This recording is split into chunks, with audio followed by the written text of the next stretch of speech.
And I don't say that's the only way to buy things. It's just that that's the group I want to have join me because I don't want to have a changing group all the time. I measure Berkshire by how little activity there is in it. If I had a church and I was the preacher and half the congregation left every Sunday, I wouldn't say, oh, this is marvelous because I have all this liquidity among my members, you know. There's terrific turnover, you know. I would rather get a church where all the seats are filled, you know, every Sunday by the same people. Well, that's the way we look at the businesses we buy. We want to buy something that we're really happy to own virtually forever, and we can't find a lot of those.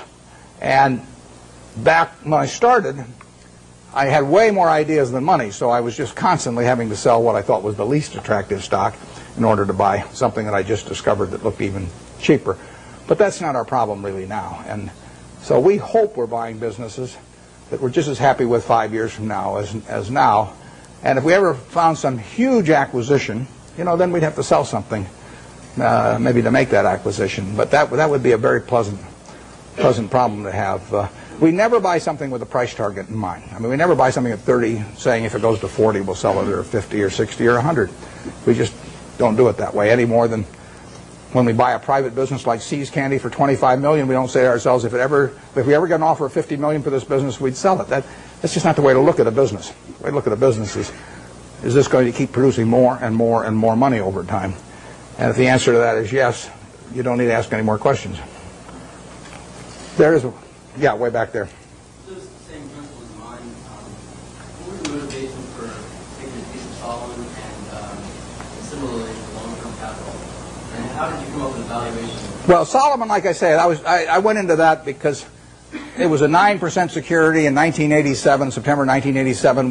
The Dow was up 35% that year. We'd sold a lot of stuff, and I had a lot of money around. It looked to me like we were never going to get a chance to do anything. So I took an attractive security form in a business I would never buy the common stock of.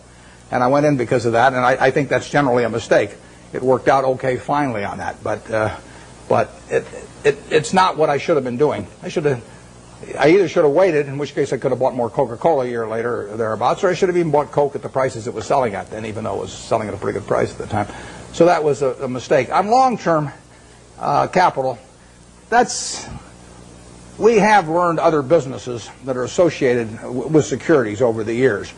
And, I mean, one of them is arbitrage. I've done arbitrage for 45 years, and Graham did it for probably 30 years before that. And that's a business, unfortunately, I have to be near a phone for, and I have to really run out of the office myself because it requires being more sort of market attuned. And I don't want to do that anymore. So unless a really big arbitrage situation came along that I understood, I won't be doing much of that. But I've probably been in 300 arbitrage situations at least in my life, maybe more. And it was a good business, perfectly good business. Long-term capital has a bunch of positions. They got tons of positions, but the top 10 are probably 90% of the money that's at risk.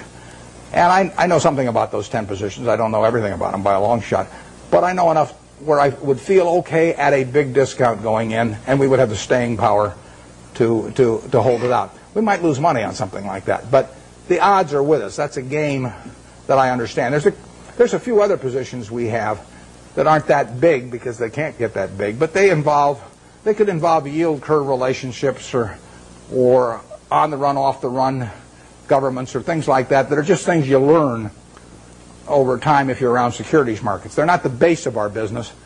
Probably on average, they've accounted for a half a percentage point of our return a year, or 3/4 of a percentage point a year of our return. They're little pluses that you get for actually having just been around a long time and learning a little bit about it. The first arbitrage, not the first arbitrage I did, but one of the first arbitrages I did, involved a company where they were offering cocoa beans in exchange for their stock. That was in 1955.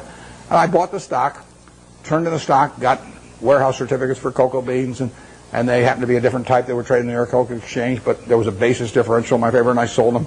I mean, that's just something that I was around at the time, so I learned about. Hasn't been a cocoa bean deal since. 40-odd years. I've been waiting for another cocoa bean deal. I haven't seen it, but it's there in my memory if it ever comes along.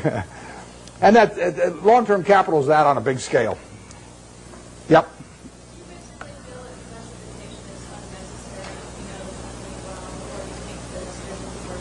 The question is about diversification, and I've got a dual answer to that. If you are not a professional investor, if your goal is not to manage money in such a way as to get a significantly better return than the world, then I believe in extreme diversification. I mean, so I believe 98 or 99%, maybe more than 99% of people who invest should extensively diversify and not trade. So that leads them to an index fund type of decision with very low costs.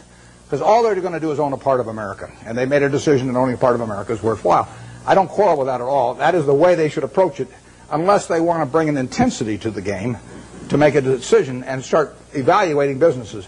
But once you're in the business of evaluating businesses, and you decide that you're going to bring the effort and intensity and time involved to get that job done, then I think that diversification is a terrible mistake to any degree. And I got asked that question when I was at SunTrust the other day. And if you really know businesses, you probably shouldn't own more than 6 of them.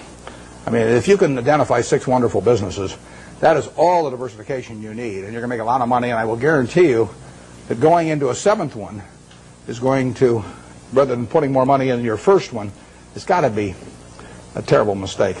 Very few people have gotten rich on their 7th best idea, but a lot of people have gotten rich on their best idea. So I would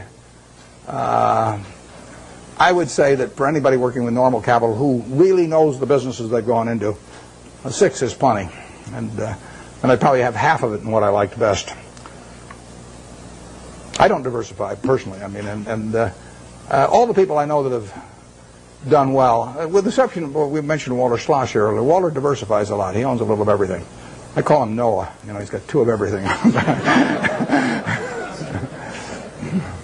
Yeah. How do you differentiate the Coca-Colas of the world from the Procter & Gamble's of the world? Well, Procter & Gamble is a very, very good business. Strong distribution capabilities, lots of brand names and everything. But if you ask me, if I'm going to go away for 20 years, to put all my family's net worth in one business, but I'd rather have Procter & Gamble or Coke. Actually, Procter & Gamble's a little more, it'd be more diversified among product line, but I would feel sure of Coke than Procter & Gamble. I wouldn't be unhappy if somebody told me I had to own Procter & Gamble during that 20-year period. I mean, that would be in my top 5% because they are not going to get killed. But I would feel better about the unit growth and the pricing power of a Coke over 20 or 30 years than I would about a Procter & Gamble. Right now, the pricing power might be tough, but you think of a billion servings a day, an extra penny, $10 million a day. We own 8% of it. That's $800,000 a day for Berkshire Hathaway. You get another penny out of the stuff. Doesn't seem impossible, does it? I mean, it's worth another penny. It doesn't. Right now, it'd be a mistake to try and get it in most markets. But over time, Coke will make more per serving than it does now. 20 years from now, I'll guarantee it'll make more per serving. They'll be selling a whole lot more servings. I don't know how many. I don't know how much more, but I know that.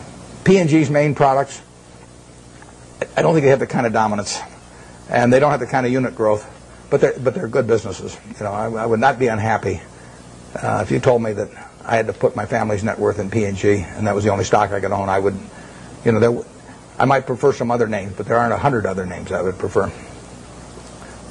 Yeah. On that same model about McDonald's, we go away for 20 years, come back. McDonald's, the question's about McDonald's and going away for 20 years. McDonald's has got a lot of things going for it, and particularly abroad again. I mean, their position abroad in many countries is stronger relatively than here. It's a tougher business over time. People do not want to eat, exception to the kids when they're giving away Beanie Babies or something, people do not want to eat at McDonald's every day. I mean, if people are drinking Coke today, they drink 5 of them today, they'll probably drink 5 tomorrow.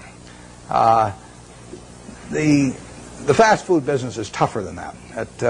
But if you had to pick one hand to have in the fast food business, which is going to be a huge business worldwide, you'd pick McDonald's. I mean, it has the strongest position.